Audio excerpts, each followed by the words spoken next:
So it is really nice to have you here, Dave. We have a guest here in the corner booth with us, David Baker, who is an author of some renown.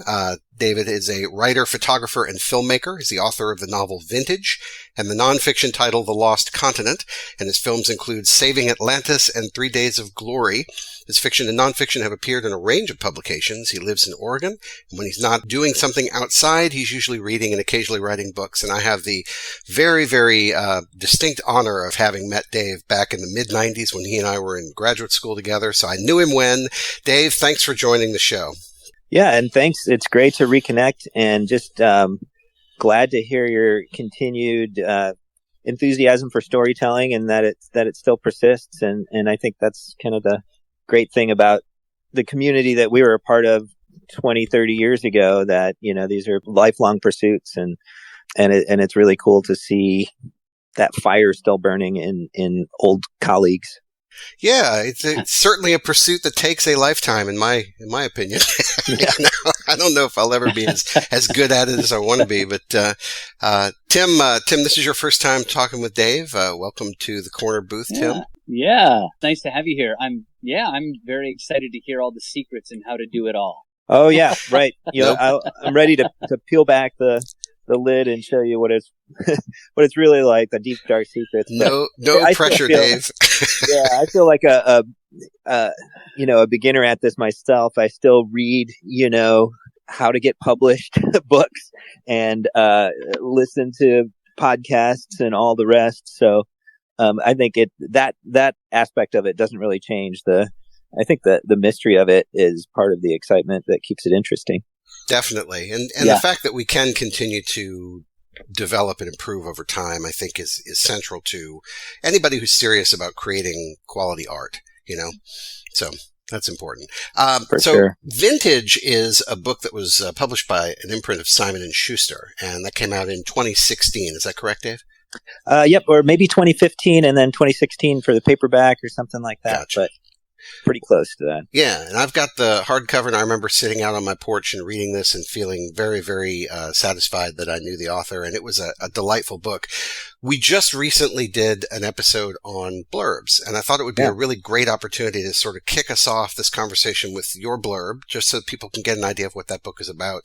And then I know Tim and I are really interested in asking you a series of questions like, how'd you do it? So, we'll get to that in just a sec. Sure. But here's the blurb for Vintage.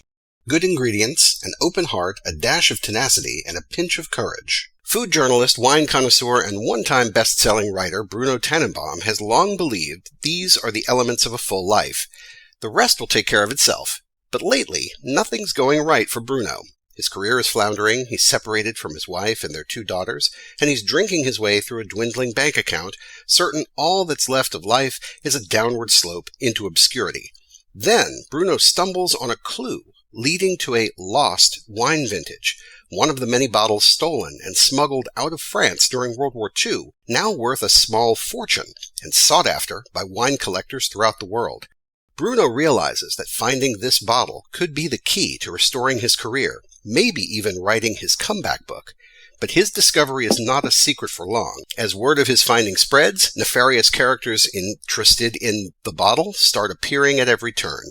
Bruno scrapes together his final resources, calls in favors he may ultimately regret, and sets off on a grand adventure. From the rolling hills of Burgundy to a raucous wedding in Moldova, from a bone bacchanal to the graying walls of a Russian prison, Vintage is a hilarious food-filled debut about redemption, sacrifices, and making one last effort to follow your dreams. Well, that sounds pretty cool. What do you think, Tim? That is a hell of a blurb. It's great. That's something that you did, or was it something that the publisher helped you out with, or how did you come about that? Yeah, well, that, there was the query letter early on, and there's elements of that in there, but that one was the assistant editor that I was working with who acquired the book. I think she put that together. Her name is Ediosa Agbanlahor. She's still a good friend of mine. She's no longer working on book publishing side of things. She does her own blog and financial consulting. But she's super talented, and she was the editor that fell in love with the book, the manuscript, and went to bat for it. And I think that sort of affection that she had for the story helped her to, create some compelling copy. And then I'm sure it went through a lot of hands, like the senior editor and the sales team and folks like that, I think all kind of take a crack at refining it for their respective responsibilities in the publishing house. One of the things that we've talked about on previous episodes is about how ruthless you have to be with the words in that blurb, that you really can't have anything that takes longer to get to the point than necessary. There's no wasted words because you've only got like 150 words is what it ends up being. And so that's the thing that jumped out to me about your blurb. And clearly it went through a lot of different hands, like you said, which is the appropriate thing to do. Tim and I actually did in a previous episode this kind of foolhardy exercise where we decided to write one on the spot. And we didn't get very far into it, and it wasn't very good, mostly because that was my fault. But it was a great exercise to kind of showcase how much rewriting is necessary to really get laser focused down to that thing that expresses, in the least words possible, the point of the book, and really to get people energized. Like I read that, I've already read this book, but I read that blurb just now and I'm like, I kind of want to read it again. Like it gives you a lot of the threads of mystery, the things that are going to be explored, the storylines that are going to be kind of wrapped up. And it's really compelling. Well, yeah, thanks. And, I think it's a great exercise to look at those. And when we were talking earlier about the querying process, and really, that's sort of the target length you want to have in a query. And essentially that sort of jacket blurb is the type of thing you want to use to pitch to these publishers in the first place. So, all of the elements of a good short blurb like that are the tools that you need to do to get your foot in the door. And, some of the mistakes I think are going on too long, or maybe, not giving away too much, because as the author, you're really tempted to reveal and surprise the audience. So maybe you hold things back, but just like a movie trailer that gives away a whole chunk of the movie, you need to lay it all out there, your best stuff, your best plot points, your most enticing details, and do it in a couple hundred words. So I think it's a good exercise to look at that and pick it apart and see what appeals to you as the reader. And that's got to be the core of your pitch to the publisher. Yeah. One of the things that I've always, just to give a little bit of history, Dave, like back in the day, I had finally written like a 50,000 word piece and I was like, oh my gosh, that's great. I actually wrote a longer piece. Yeah. And I called Art and I said, oh, I finally did it. It's been so long. I finally wrote like a book. And Art's first words were, okay, so let's talk about editing. And, and then I cried and I said, hey man, I finished this. Can I just have a night? So classic. Yeah. Art's always keeping me on my toes, but the business side of things, obviously I'd really love to hear about the creative process. I love hearing about writers and how they do it, where they do it, what music they're listening to, and why isn't it you too? But with the business side of things, I'm like, hey, look at me. I'm a creative person. What a great thing I made. It's great. No one can read it in its present form, but now I have to face the business side of being a writer. So just some basic questions, because I know that I would be asking these questions and I had to find out on my own. Talk about the query letter a little bit for me. How did you go about? You finished the book. Let's even get past the part where you feel like it was edited to the point where you were ready to send it out. What were the steps that you took, and how did you get to do the query letter? Did you just sort of know already from schooling, or ... Yeah. Query letters. There's a lot of tools out there and websites for writing a good query, and I've read all of that stuff, but I kind of jump the gun usually in the first draft when I'm on a project, a third of the way through. I'll write a query letter then. And it's sort of like, this is what I want this story to be. This is how I want to pitch it. And it's, I keep that as sort of a North Star for the project. And it does the same thing when I'm working on a film project, because to do a film, unlike in writing, you need to get a bunch of money up front so that you can make it. So you actually have to do like your query pitch or your in the old days DVD back cover copy before you even make the film. And a documentary, which is true life, that means you have to kind of make a fictionalized version of what you think this film's going to be, and that could really change. So I've gotten in the habit of doing that really early in the process. But for writing a long project, that kind of keeps me on track. I can look at that query and say, well, here's the impression I want this whole piece to have. And then you can change it if it starts to go in a different direction, but it also, you can kind of rein it in and steer it back into the direction that you want it to go. So it's, some writers, you hear that they write the last scene, early on, and then they have a point to reach toward. For me, it's almost like that query letter is the thing that I write toward. And that reminds me, oh, hey, this is not just an open-ended process. I'm trying to get to the point where I have a product that I'm going to show to somebody, and here's my pitch for it. And it better, the product I deliver better resonate with what I promised, or they're going to be like, hey, you're not delivering on your what you pitched to me here. So yeah, we've encouraged people to kind of start with the blurb as much as possible. Yeah, it just gives them. You just said a North Star. I think it's a great way to put it. Just so that you have an idea of like, yes, this is a product that people are going to buy. How do I pitch this? And do you think that the format of the query letter, I've always thought of it as that kind of opening, hey, this is who I am, and if I have any credentials, here's a taste of that, because I know they don't want to be swimming in your bio, right? And then the actual query in the middle, and then the bottom is sort of, here's how you can contact me, and I look forward to talking to you more. Is that essentially what it is? Yeah, I think so. I kind of start with that blurb, that enticing thing about, it's all about the book.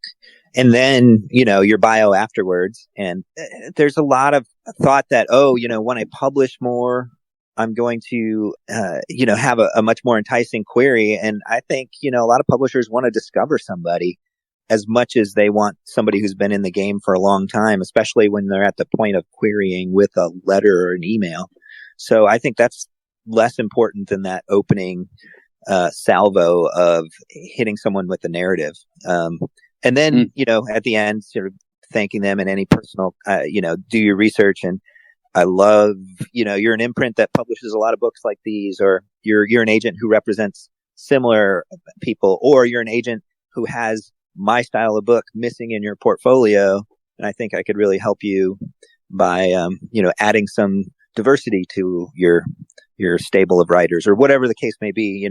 I always, a sentence or two to show why you're a good fit for that particular publisher or agent, and then in a page or less. Yeah, there's before we move on to another topic, I just want to throw in, there's a podcast that's really good about breaking down query letters. It's called The Shit They Don't Tell You About Writing, I think is what it's called. Yeah. Great. And so they begin most of their episodes with these two agents taking query letters that have been sent to them for the purpose of being on the show, and kind of they read them, and then they break them down and talk about the first 5 pages that came with it. Is that about how much goes with the query letter? Is it 5 pages, like the first 5 pages of the manuscript? It's changing quite a bit now. And, it can be anything from nothing to 50 pages to 50 pages and a short summary and a long summary or synopsis.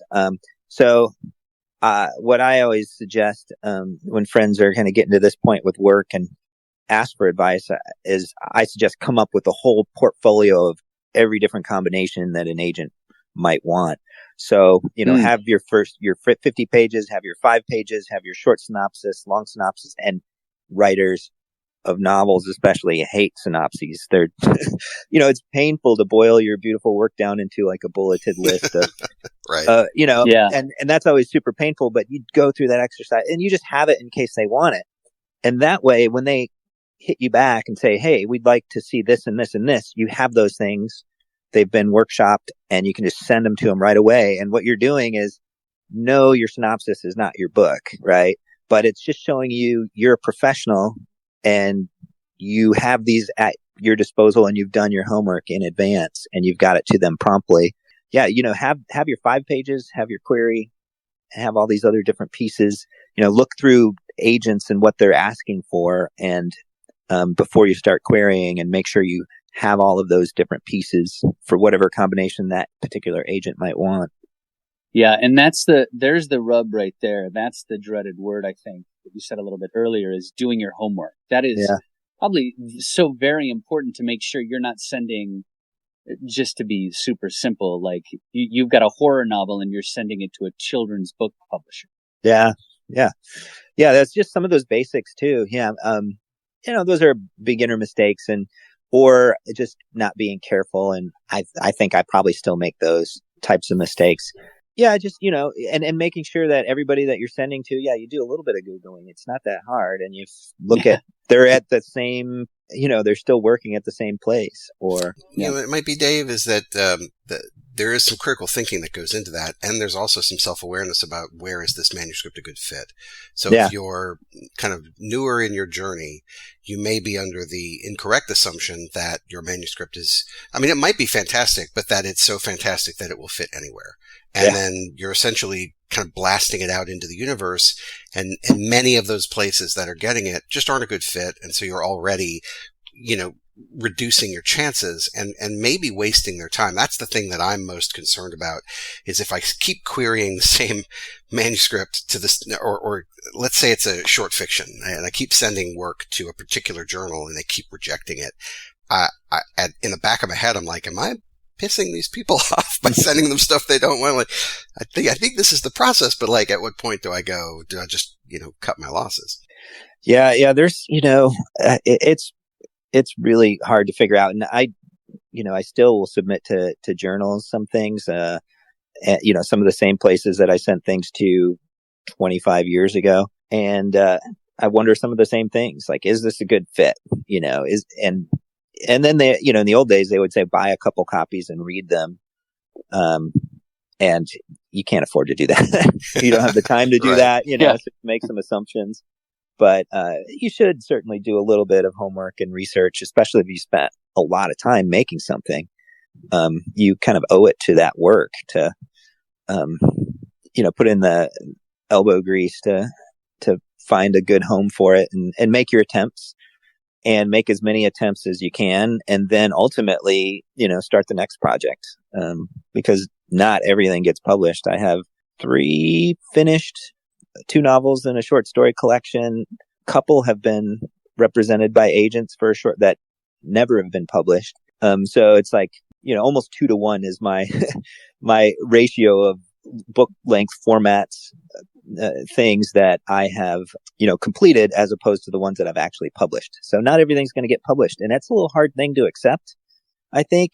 But, your job, I think, as a writer is to write something that's publishable, try and get it published, and then keep writing, to write the next thing.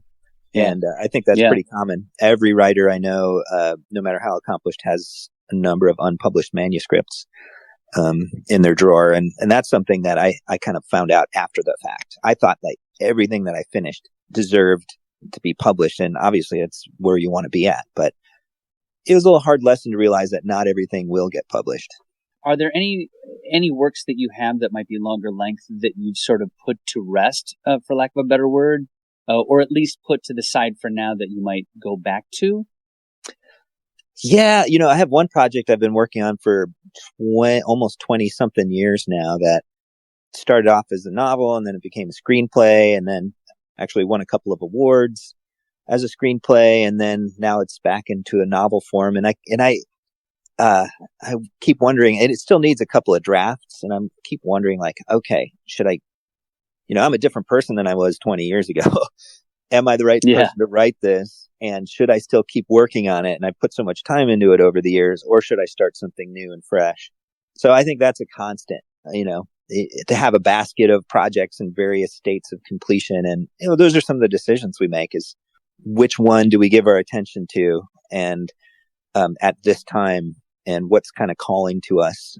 My formula kind of is, my job as a writer is to write a book length project, and do 5 really substantial revisions and drafts of it. Even if the first draft feels pretty solid, do 5 drafts and then try to get it to an agent or get it to your agent if you have one. And then that's it. You've done your job as a writer. So you start the next project. So that's kind of what I try and do. And then the agent, when they get it, and if you have an agent, then they're going to send it to a bunch of people. And then they might come back and say, oh, well, this editor wants this changed, or, would like to take another look at it. They're passing, but they thought maybe they'll take another look if you do X, Y, Z. So then you maybe go back into a work and mess around with it a little bit. So it's a long process, but I like that idea of like, here's my job. I'm doing my 5 drafts. I'm sending it out or trying to get an agent for it. And then I've done my job, and then I start my next project. So that's how I like to work. And that way it's not like life or death with each project. It's like, I'm going to do my diligence, and then I'm going to move on to something else. And by that time, many years have passed. So there's probably other work calling to you by that point. I'm a process guy, and I'm just really eager to dig into the how in what you're describing. Are you okay, like diving into that a little bit? Oh, sure. Yeah. I know it's different for everybody, and for me, it's different for every project. Yeah. Part of the project is finding the process for that particular book, Yeah, and that's probably what keeps it so exciting. If it were the same exact experience every time you sat down to write, I think a lot of people would stop. It's hard enough as it is, but then if it were exactly the same. So yeah, I mean, you say that you do 5 drafts. Explain what that means. Are you doing one draft and then revisions on that, kind of moving stuff around, writing new things, removing things, or do you start over with a new blank page 5 times?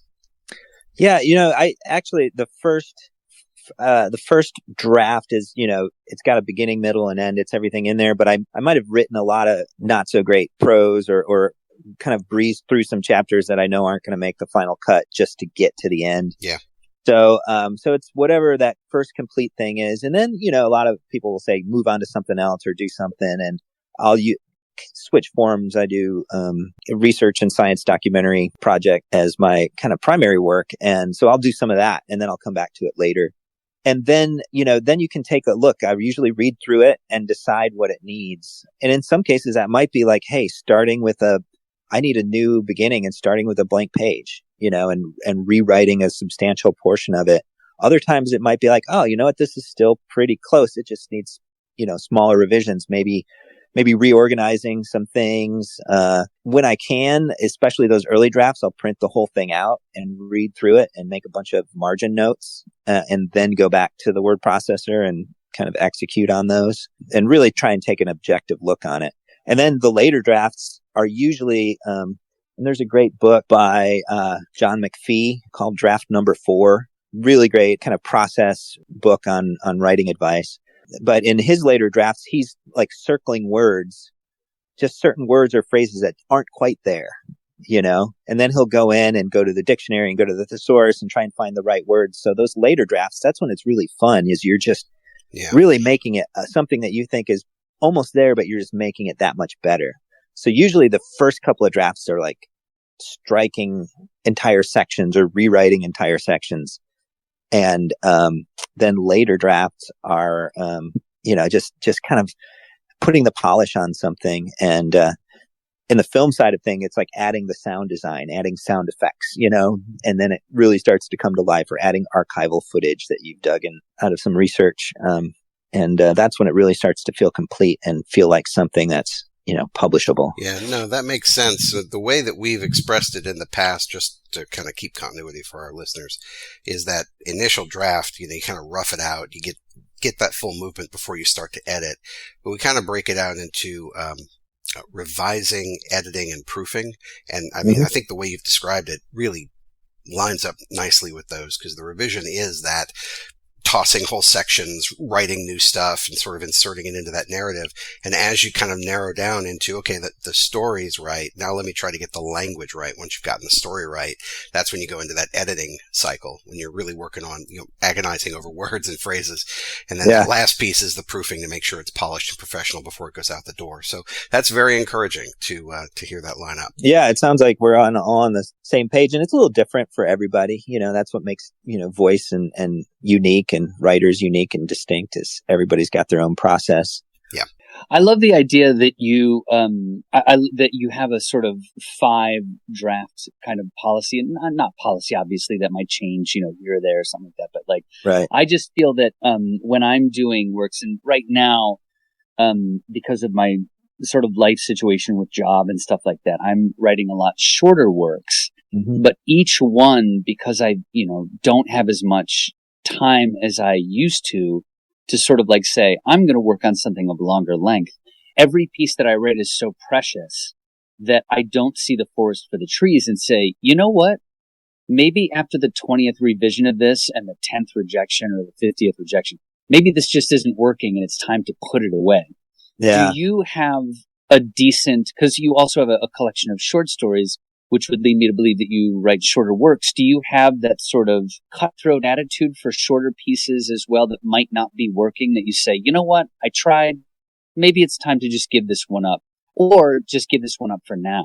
Yeah, I think that's the beauty of a collection of short stories, is that its time might come later on, by virtue of other things that you're writing at that time. So I think they have a little bit of a nimble thing, because short stories can exist in a context of a collection, to where by itself it might not resonate really well, but you might do a couple other stories later and then they become part of a sequence of stories together. So I think they have a little more flexibility, but I think I kind of do the same thing though. I'll write a story, and I'll get it to the point of where it's ready to submit, and then I'll submit it to a bunch of places. And then if it doesn't get picked up, I'll kind of put it away and wait, for an opportunity later when maybe I'll write something else, that is similar to it. And if that gets placed, then I'll come out with this, start sending the short story around again. And especially since a lot of the publications that we all aim for, like Rumpus or, the various reviews and narrative and stuff like that, the editorial staff will change, especially the frontline readers. A lot of them are academic institutions with grad students. So you can wait a couple of years and maybe polish it up again and send it to a new group of readers at those various publications. So I think short stories, they have a sort of a timelessness to them, whereas sometimes novels, especially if you're dealing with contemporary issues and things like that, much harder to, because of the length, they're really cast in a certain time. I want to get back to, if we could, the process of writing the novel, because I think that's something that I know nothing about. So I'm the 5-year-old in this room because I purely work on short fiction. I stopped for over 20 years, just now getting back into it. So I'm going to ask you all those questions that are going to sound like, did you know the human head weighs X number? So I'm going to ask you the dumb questions. First one I want to ask is, the book that I have is the hardback. It's 306 pages. Take us through your writing process as far as the time that it took to get from the beginning to the end. If you remember kind of the word counter, page counter, any of that stuff, I'd love to hear about that. Just tell us about the process of writing this book. Yeah, sure. That was an interesting book. I was actually working on the weekends. I had a part-time job in vineyards. I was living in Missouri, working at the University of Missouri, and there's a Missouri wine route. And then I'd gone on a trip with my wife a couple of years prior to that, and we stopped in the town of Beaune in Burgundy, just a train stop. We didn't plan on going there, but it turns out it's the capital, the heart of Burgundian wine country, which is a really special wine region. They make some of the rarest wines in the world, but the people who make them are just small farmers. They might have just 2 rows of vines, like a couple of acres. It would be a huge winery, but a quarter acre. And, 3 generations of a family will live off of these few vines, and they make wines that are expensive, but that they wouldn't be able to afford to drink if they had to, pay the shelf price for them. So it's this magical little area of small villages in France. And I think that's where the spark of the idea came from. And then fast forward a couple of years later, I'm working part-time in some vineyards. And so the idea for this book started to come out of those experiences. And I started then writing a blog with this character, Bruno Tannenbaum, who was it was sort of like offering bad love advice from somebody who was serially divorced and kind of a lecherous drunkard, Nice. Offering like Dear Abby kind of relationship advice that was just, it was a funny, fun thing that I messed around with for a while. And at some point, these two things kind of converged, like what if there was this wine story about this magical village that's at the heart of it. But then you had this sort of unreliable, character. And what if these two things came together? So those are just elements that fed into, kind of the stew that becomes a story, a stew of experiences that you have. And So then I first started trying to write it longhand because, like you all, I think, searching for what's the process. And I thought I'll write it on yellow legal pads. Somebody gave me that advice. I think a college professor in my undergrad wrote her novels on yellow legal pads. So I started off with that, and that didn't get too far. And then I actually had been writing some screenplays as sort of and I wrote a screenplay version, and it really came together quickly. When you're thinking only of dialogue and only of action, writing a screenplay version is what got me to the end of the story in sort of a way that wasn't going off into tangents or, getting consumed in research so I wrote a screenplay version and had that. But then after that, I thought, well, it really should be a novel. So I used that screenplay almost as an outline, a more complete outline of the story, and then went back to prose. And then I wrote it initially in the point of view of that character, Bruno Tannenbaum, but he was a little overbearing, or quite a bit overbearing. So what's left of that first draft is just the chapter introductions, which are in the first person, which are kind of recipes that he shares. Yeah. And those are delightful, by the way. I really like those, but I agree with your instincts that if you wrote the whole book in that voice, it would be just, a lot. Yeah, that's what I think the first draft that didn't work was first person. And so yeah, and we had this exercise, Art. I don't know if you took the steeplechase class. Oh yeah. Yeah. That, that steeplechase class in grad school was actually super helpful in the process of this book because, writing it as a play or writing it as a screenplay and then going to first person and then going to third person. I actually did that in the process of this in terms of all these drafts. And these were even all before the first draft, but went through this steeplechase and that really helped me figure out what it was. And I think where it wound up was kind of the form it was meant to be in, but I had to try out these other forms first to find that. Yeah, it's almost like you see it from a bunch of different perspectives, different points of view, and you don't lock yourself into any one of those. So the advantage of kind of cycling through, it's almost like channel surfing, with style. And, and like you might find good snippets of things that you want to keep. And maybe your narrative allows you to kind of jump around a little bit to show things from different points of view. So it can be really helpful. Yeah. And it was fun writing those chapter introductions. In some cases I did those before a chapter that I needed to write and didn't know where to start. And then I wrote a little recipe thing in the character's voice. And then that launched me into the action or the, or the tone of that particular chapter. So, changing forms and what became ultimately the first draft, being able to change forms as part of the structure of the novel helped propel forward towards the end of that first draft. And yeah. So once you found the form and you started to sort of go through that 5 drafts that we talked about earlier, you were able to get to the end of that. And then once you had a version that you felt really good about, who did you have read that final version before you started sending it out to publishers? Or did you just sort of say, this is great, and you started chucking it out into the world?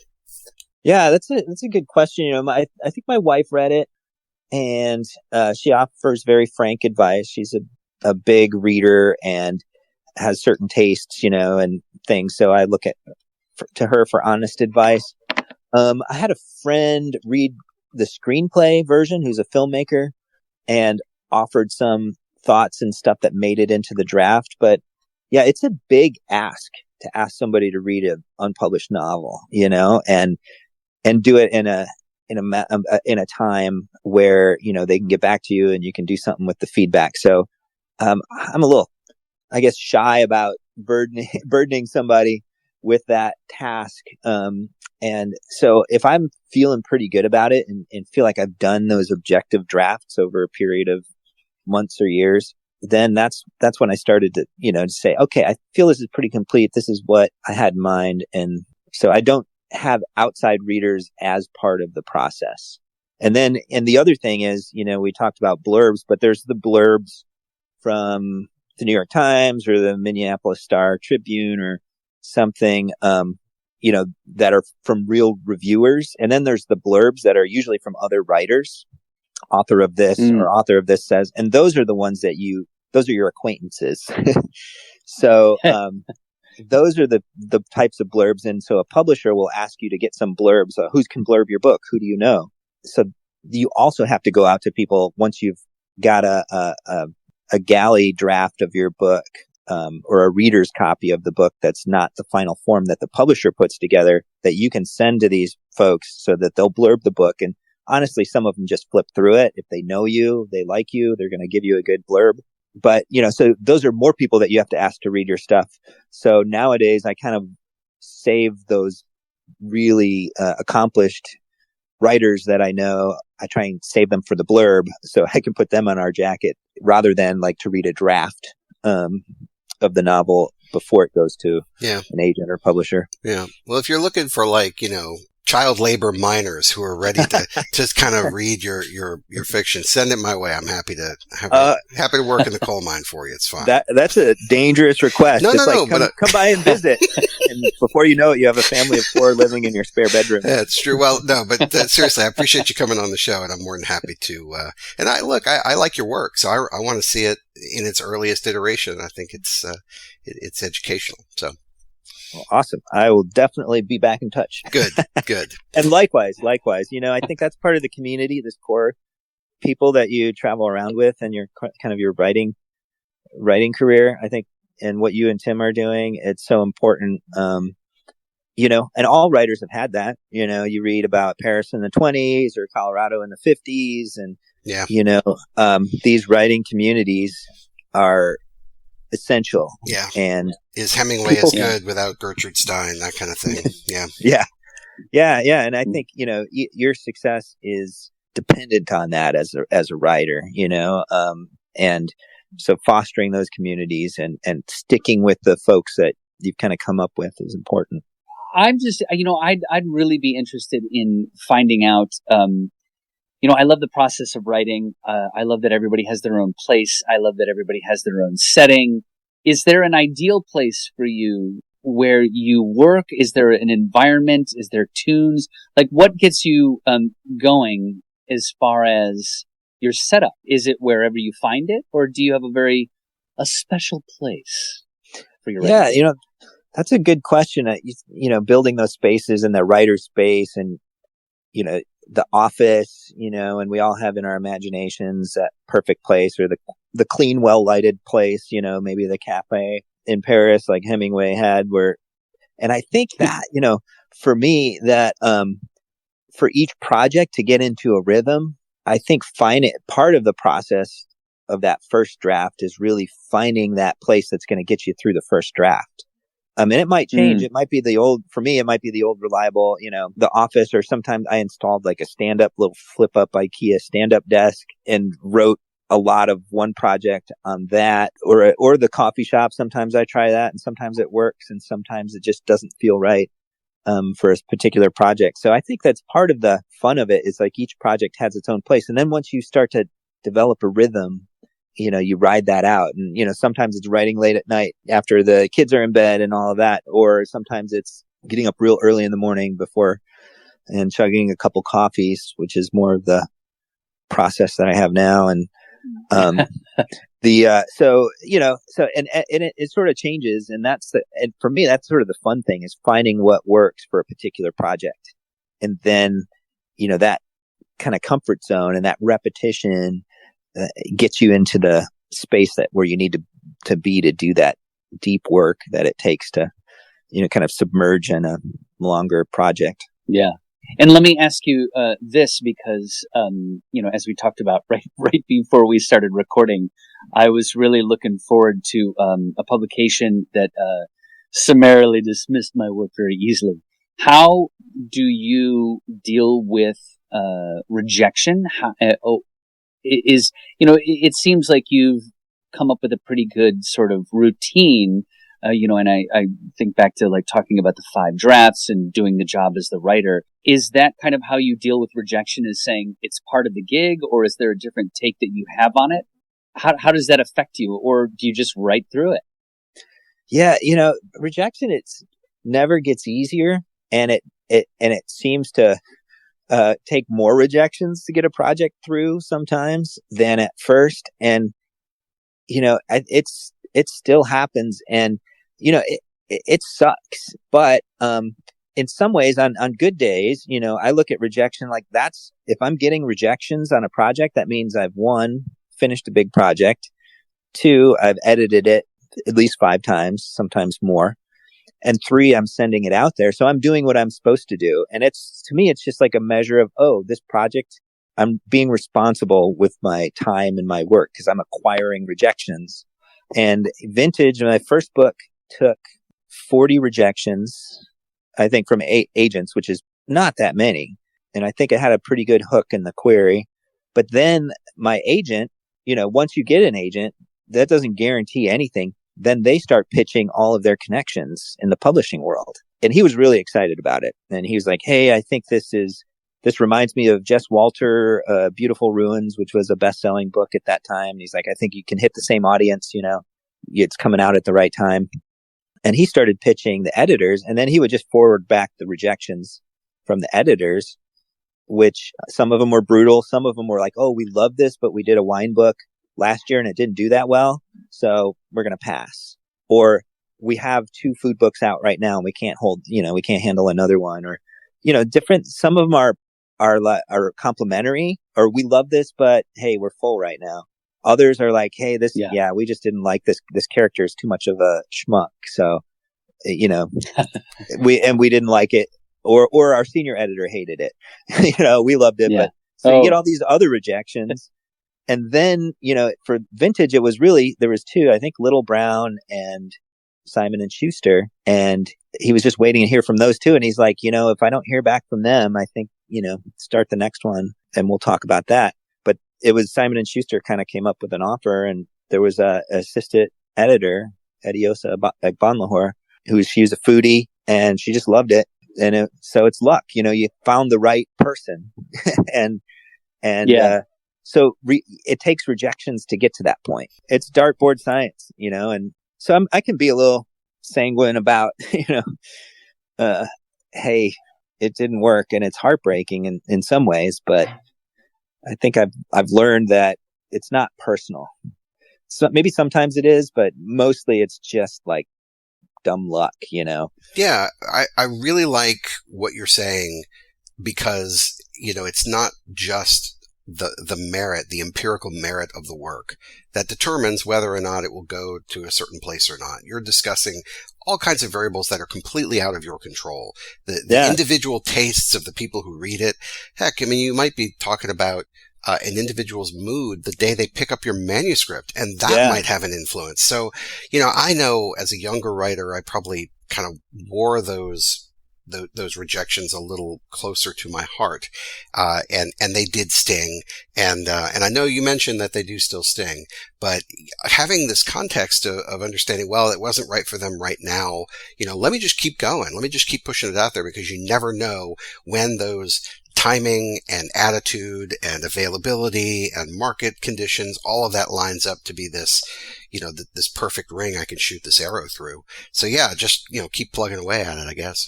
Yeah, I think publishing, that's the target, you want to, why do it if you don't plan to publish it? But I think the job of the writer is the process. Yeah. And if you love the process, and you enjoy the process, and it's like, you like this puzzle of putting together this long thing or this really tightly resonant written short story, then whatever happens after it doesn't matter, so. And then, you shoot that arrow through the hoop, like that kind of metaphor that you use there, and then it gets published.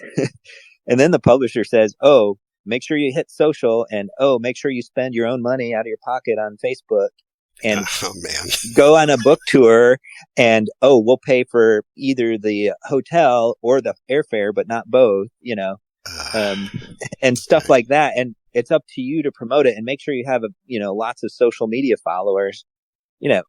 Writers are not like self-promoters, right? Necessarily. A lot of the time we tend to be introverts. And so then then there's that other hurdle of acceptance, right? You might have the nice book and you might have some good reviews, and then it's not racking up sales. It's not, and something that doesn't earn out its advance, that makes your second book harder, not easier, even if you did get great reviews. And a book that's well reviewed, if it doesn't say bestseller, but it just says, oh, this critically acclaimed, that's sort of a euphemism for it really didn't sell that well. Right.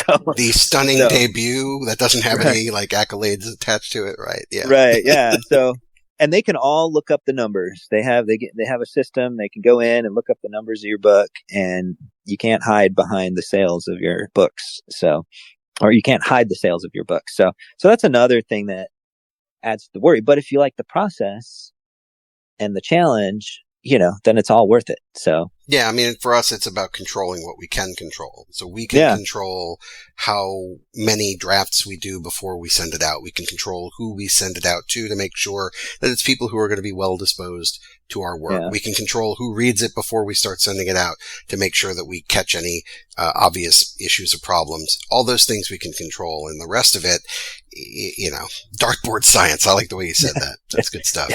Yeah. And I think and the other thing to think about, and I know that you and Tim, 20, 30 years on, still pursuing this, you're at the point where you're hooked on the process and find a lot of satisfaction in that. I think there's a lot of people that they like the idea of having a book. They love the way their name might look on a book or in publication, but it's not the process for them, So yeah. What do you want? Do you want the results or do you want the process? And if it's that process that you can't get away from, that you enjoy doing, this puzzle of how this all fits together, then you're in a good spot. But I think some people, seriously, they should just read books, and I don't think they want it. They're in it for the process. They want to have written something. Yeah. They don't want to actually write it. Well, and that's what ChatGPT is for, right? Yeah, right. Exactly. Because what matters is your voice, your perspective, and your Well, you saw, I don't know if you guys saw this, but there was a flood of publications written by ChatGPT with people basically slapping their name on it on Amazon. Mm-hmm. And, Tim, you sent me that article. Who was it that shut down their submission process because there were so many AI submitted stories? I believe it was Clark's World magazine, if I'm remembering correctly. Yeah, they just suddenly started to realize, they were like, oh man, this is no good. My question is this: since the three of us seem to be writers of a certain age, you talked about social media for a moment back then, and I know that one of the worlds that I sort of live in, which is the acting world, that is something that is really taken into account for a lot of casting agencies is, look, we have a show, we're going to need money. What's this person's social media outreach? Is the publisher asking you to do social media? Do you try to do it yourself? I know that you were talking about it might be critically acclaimed, but if you can't generate the sales, have you ever been asked to try and push sales through social media? Can you talk a little bit about your experience with that, if any? Yeah, I think if you have a strong social media presence, you're going to interest agents with that. You can, and you can interest editors. I don't have a super strong social media presence. I have sort of my film career, and I sometimes dangle that out there like, hey, I'm out and I go to film festivals, and I'm out in public speaking to people about this subject, especially if I have a film. I've done some wine documentaries and a wine novel. So those things kind of work together that way. But I'm not great at social media, but yes, if you can do that and you have that, that's going to be an asset. I don't think it's totally necessary. There are some people that avoid social media and they do just fine because they're such fantastic storytellers and writers. But I know it's increasingly. I don't know what you mean. I think Cormac McCarthy's Instagram page is amazing. Yeah, I don't know. Does he have one? No, I can't even imagine he knows what it is. His profile picture is a horse. Like, I don't know. Yeah. And that's, some of it is like, the mysterious person who doesn't post on social media, but then the prolific Joyce Carol Oates, right? She's all over social media.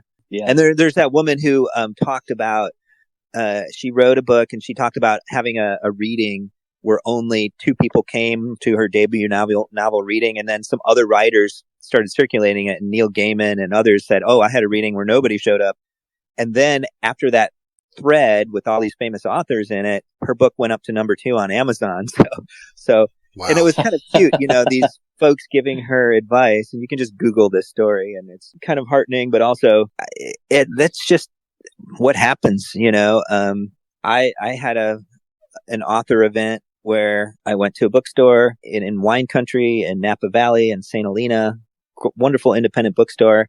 And one person showed up to the reading. I'm staying at my friend's house a couple towns away just to save money because I drove down there. This event was set up by the publisher, but I funded the trip there myself. And then one person shows up, and it turns out it was the mother of the events manager at the bookstore. And he saw that nobody was coming. And so he called his mom, who lived down the street, and said, "Hey, can you come so that at least somebody shows up?"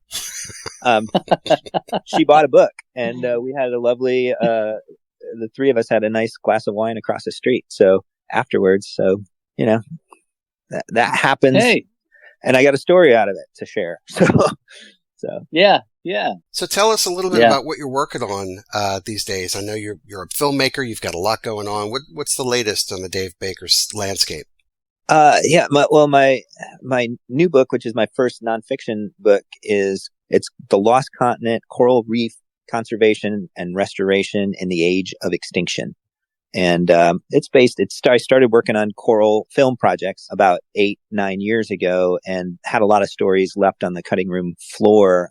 So writing the book gave me a chance to continue my engagement with the subject. And it's a critical time for coral reefs.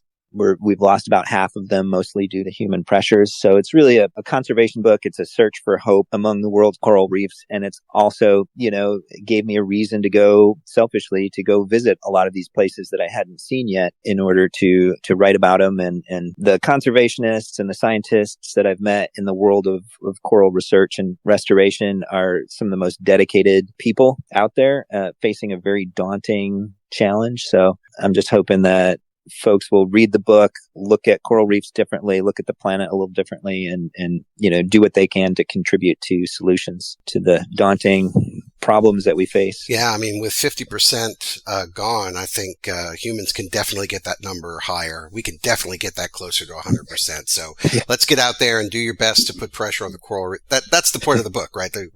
Okay, good. Just making sure. Yep, exactly. Yeah, no, it's by the year 2100 is, some of the papers that research that's come out is that they might be gone from the future fossil record by the year 2100, and that they're sort of the canaries in the coal mine for the rest of life in the planet. We've had 5 mass extinctions in the past, and all of them incorporated increased levels of CO2 in some way in terms of wiping out much of the life on the planet. So corals are usually some of the first systems to disappear because they build these calcium carbonate skeletons. So you can see stripes in the layer cake of geology in a hillside.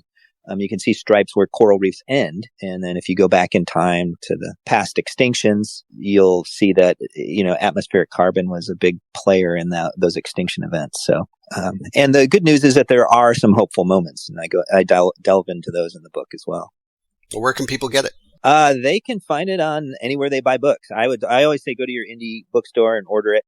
But it's up on Amazon and all the other ones as well. And it is being distributed by Penguin Random House, and it comes from the Imagine imprint of Charles Bridge Publishers, a great publishing house on the East Coast in Massachusetts. That's outstanding. Dave, thank you for joining us today in the Corner Booth. I think we learned a lot. We had some good fun, and I'm looking forward to your next book. So keep us posted on what you're doing next. Stay tuned. Yeah, I'm looking forward to yours as well, both of you, Tim and Art, and keep chipping away at it and keep kind of building this community. I'm honored to be a part of it. Thank you, David. Thank you so much.